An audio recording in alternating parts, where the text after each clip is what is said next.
O Livro dos Espíritos, Allan Kardec.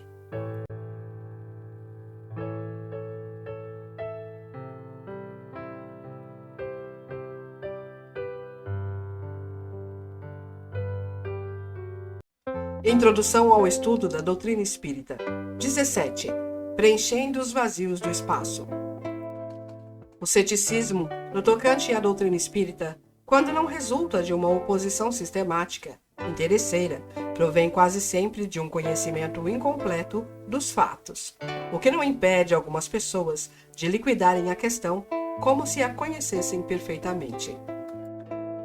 Pode-se ter muito espírito e até mesmo muita instrução e não se ter bom senso. Ora, o primeiro indício da falta de senso é a crença na própria infalibilidade. Muitas pessoas também não veem nas manifestações espíritas mais que um motivo de curiosidade. Esperamos que, pela leitura deste livro, encontrem nesses fenômenos estranhos alguma coisa além de um simples passatempo. A ciência espírita contém duas partes, uma experimental, sobre as manifestações em geral, outra filosófica, sobre as manifestações inteligentes.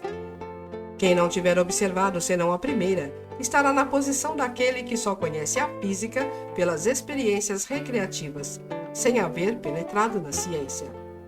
A verdadeira doutrina espírita está no ensinamento dado pelos espíritos, e os conhecimentos que esse ensinamento encerra são muito sérios para serem adquiridos por outro modo que não por um estudo profundo e continuado, feito no silêncio e no recolhimento.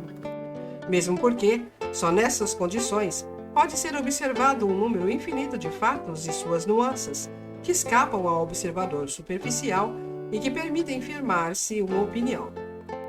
Se este livro não tivesse por fim mais do que mostrar o lado sério da questão, provocando estudos a respeito, isto já seria bastante, e nos felicitaríamos por termos sido escolhidos para realizar uma obra sobre a qual não pretendemos ter nenhum mérito pessoal, pois os princípios aqui expostos não são de nossa criação.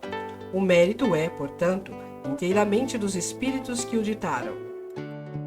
Esperamos que ele tenha outro resultado, o de guiar os homens desejosos de se esclarecerem, mostrando-lhes nesses estudos um objetivo grande e sublime, o do progresso individual e social, e indicando-lhes o caminho a seguir para a sua consecução. Concluiremos com uma derradeira consideração. Os astrônomos, sondando os espaços, encontraram na distribuição dos corpos celestes lacunas injustificáveis e em desacordo com as leis do conjunto. Suspeitaram que essas lacunas deviam corresponder a corpos que haviam escapado às observações. Por outro lado, observaram certos efeitos cuja causa lhes era desconhecida e disseram a si mesmo: aí deve haver um mundo, porque essa lacuna não pode existir e esses efeitos devem ter uma causa. Julgando então da causa pelos efeitos, puderam calcular os elementos e mais tarde os fatos vieram justificar as suas previsões. Apliquemos este raciocínio a outra ordem de ideias. Se observarmos a série dos seres, percebemos que eles formam uma cadeia sem solução de continuidade, desde a matéria bruta até o homem mais inteligente. Mas, entre o homem e Deus, que são o alfa e o ômega de todas as coisas, que imensa lacuna! Será razoável pensar que seja o homem o último anel dessa cadeia? Que ele transponha sem transição a distância que o separa do infinito? A razão nos diz que entre os mundos conhecidos devia haver outros mundos. Qual a filosofia que preencheu essa lacuna? O Espiritismo nos apresenta preenchida pelos seres de todas as categorias do mundo invisível, e esses seres não são mais que os espíritos dos homens, nos diferentes graus que conduzem à perfeição.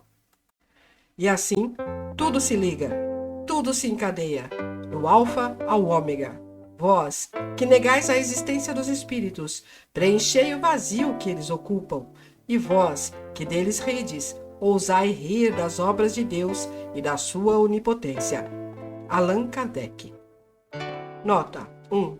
Entre esta doutrina da reencarnação e a da metempsicose, tal como a admitem algumas seitas, há uma diferença característica que será explicada no curso desta obra. As diferentes existências corporais do espírito são sempre progressivas e jamais retrógradas, mas a rapidez do progresso depende dos esforços que fazemos para chegar à perfeição.